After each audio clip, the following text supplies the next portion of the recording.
Hi! Good morning, good morning, good morning everyone! Isang magandang umaga na puno ng pag-asa. So, I would like to thank God for His beautiful blessing para sa ating lahat. So, medyo matagal na hindi po ako nakapag-live. Marami po akong inaasikaso ng mga appointment, medical appointment. So, God is good all the time na hindi tayo pinapabayaan ni Lord na sa bawat buhay, sa bawat araw ng ating buhay, God is always with us. Kaya isang magandang umaga naman na gumising tayo na puno ng pag-asa na everyday when you wake up in the morning, it's a beautiful blessing from God. Kaya na-appreciate ko si Lord sa lahat ng mga magandang nangyayari sa ating buhay, blessing man o mga pagsubok kasi she always there with us, you know. Isa siguro sa mga bagay na for almost 3 weeks, you know, na hindi ako nakapag-live, na busy ako at saka marami akong inasikaso, you know. Alam mo sa buhay natin, maging matatag tayo no matter what happen with us. You know, ano mo yung mga pinagdaanan natin, lalo na kung may mga pamilya kayong may mga sakit, lalo na pag may pamilya kayong mga may pinagdaanan, always keep on praying the Lord kasi alam ko na mga pagsubok, mga challenge na hindi bibigay ni Lord kung hindi mo kaya, you know.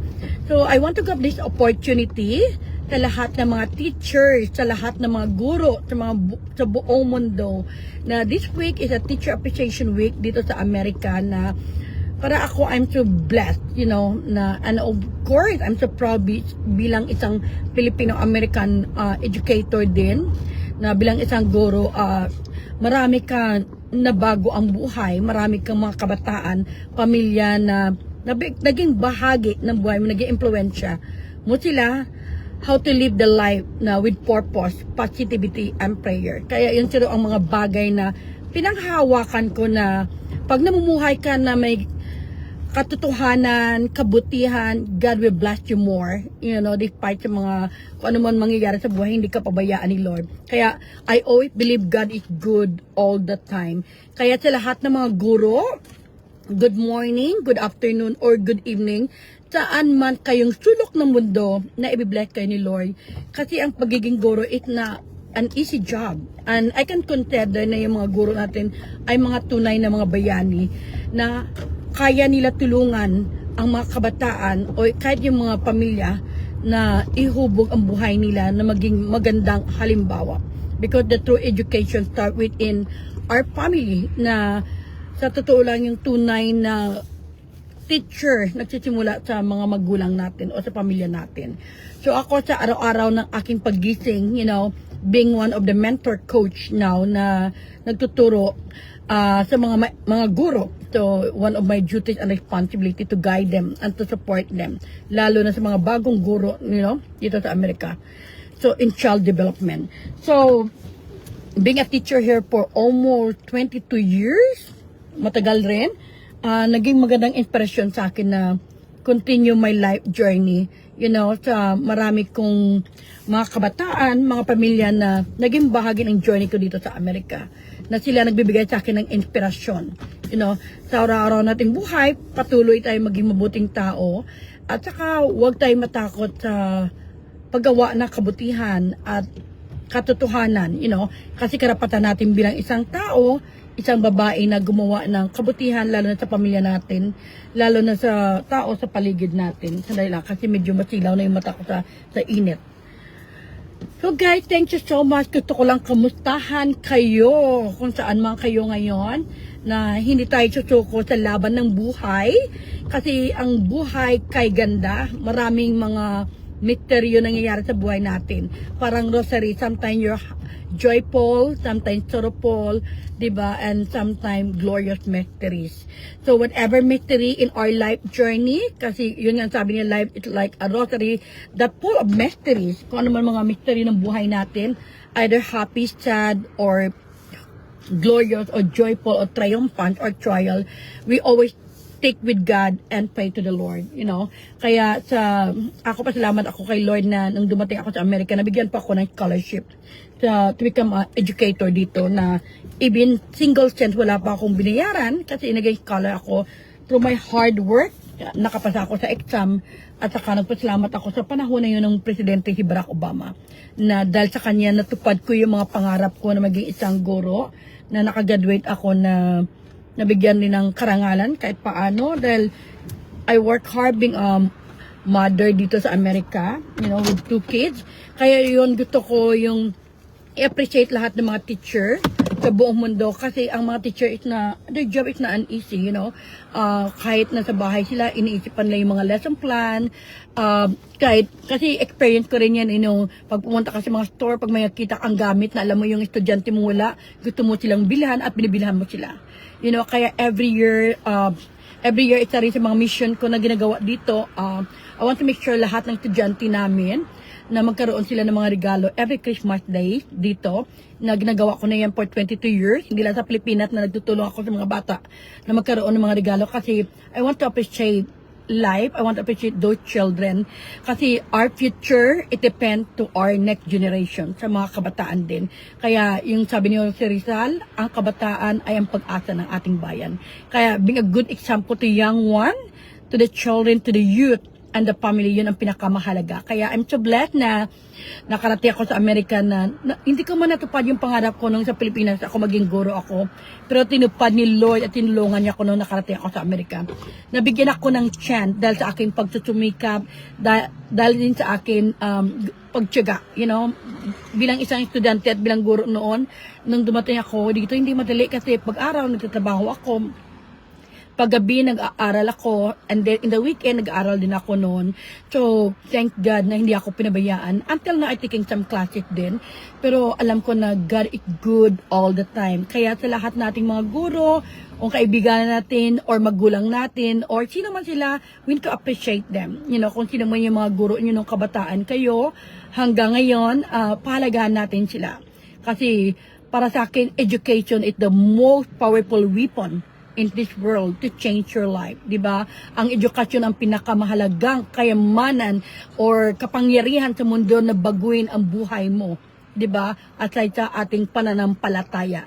Kaya guys, keep up the good work. Pasalamatan natin yung mga magulang natin na sila yung una naging guro sa atin, na sila naging gabay natin sa ating araw-araw na buhay.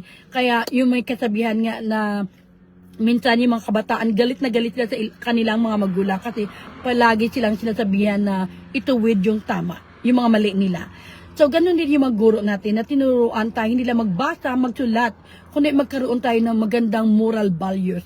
Diba yun ang natutunan ko sa Pilipinas, to have a good manners and right conduct na tinatawag nating GMRC, na kailangan tayo mga kabataan na natutunan natin sa ating mga guro na maging maganda ang ugali natin, hindi lang sa loob ng ating pamamahay, kundi sa ating mga komunidad at lalo na sa social media. Kasi yun ngayon ang new platform to educate young people right now. Kasi minsan ang tinitingnan nila na impluwensya yung mga taong nakilala nila sa social media.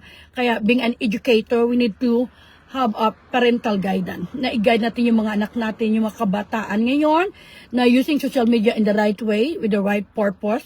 Kasi yun ang pinaka magandang educate natin. Kasi everything will start it in our home, in our family. Kaya I'm so blessed kasi yung mga anak ko na they're very supported at saka never sila gumagawa ng kalukuhan or anything sa social media, even din sa mga kabataan na tinutulungan namin sa Women of Hope na maging maganda silang scholars namin.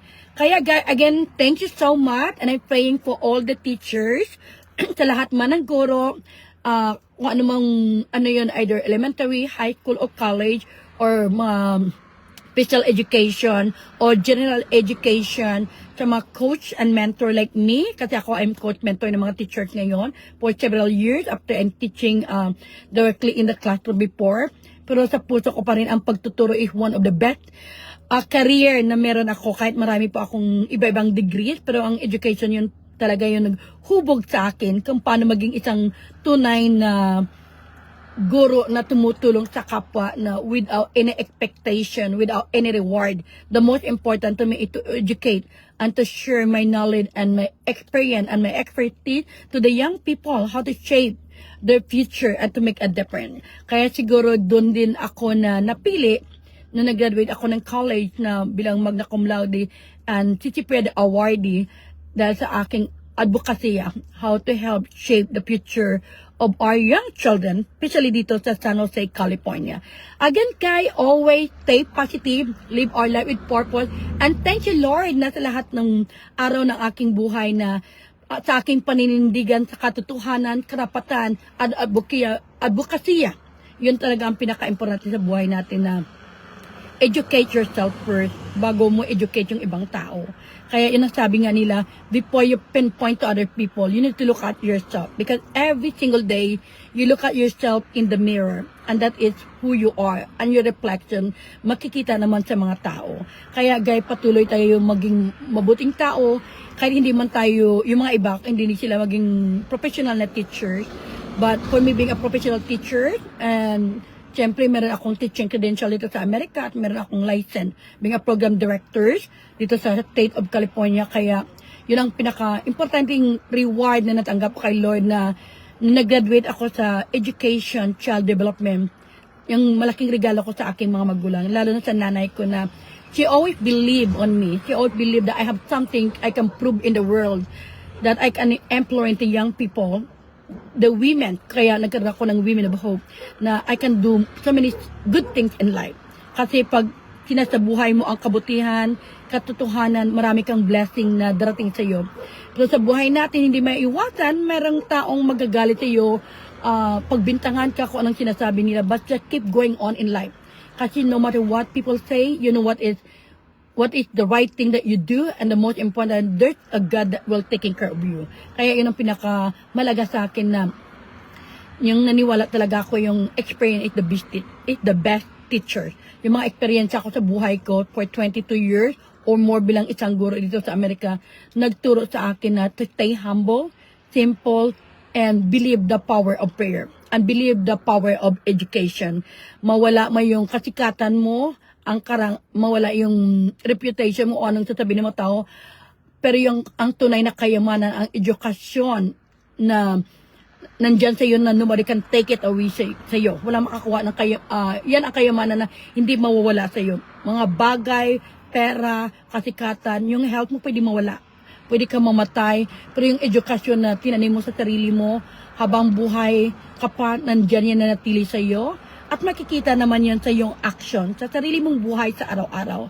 Kaya guys, ina-encourage ko na pasalamatan natin lahat ng mga guro. Yung mga guro na nagsusumikat, nagsakripisyo araw-araw para tulungan ihubog yung mga kabataan, paano matulungan sila, hindi lang sa pagbasa, sa pagsulat, sa mga numero, pati sa magandang asal. Kaya I'm so blessed and proud. I came from the Philippines, especially sa Bacolod City. Maayong gabi sa inyo tanan, dira. Magandang gabi at maraming salamat dahil sa aking mga guro from Rizal Elementary School to Negros Occidental High School to Riverside College, sa LCC, kung saan ako nag-aral. Yun, marami akong natutunan kasi nang dumating ako sa Amerika, marami na akong university kung saan ako nag-aral, Pero salamat kay Lord na being a Filipino and American educator and author, it always instilled in my mind the most important power of education is a mother of leadership. Yun talaga nagtuturo sa'yo, maging matalino ka, maging masipag matyaga ka dahil ang edukasyon, dadalhin ka sa lugar o sa mga bagay, sa mga pangarap mo na matutupad mo. And at the same time, makatulong ka rin sa ibang tao. Again guys, thank you so much and I love you all. And of course, balik naman tayo dahil during the 40 days of Lent, of course, I need to do reflection, meditation, penance, and fasting, and of course, confession. And after the Resurrection Day, so I spend most of my time with my family, and my husband, Randy, and my son, Joseph and Jericho. Kaya I know na i-bless tayo ni Lord sa lahat ng oras, at patuloy tayong maging mabuting tao sa isip, salita, at gawa. Diba? Yun ang dapat na we always pray to the Lord na i-bless tayo. Kahit pa yung mga tao naninira sa atin o sa ibang tao, we always take on our belief na basta mabuti kang tao, naninindigan ka sa katotohanan at karapatan, hindi ka pabayaan ni Lord. Kasi God is always finding way what is a good thing for you. God is the answered of all our prayer. Sometimes binibigay ni Lord hindi sa anong oras, in the right time, in the right place, with the right people.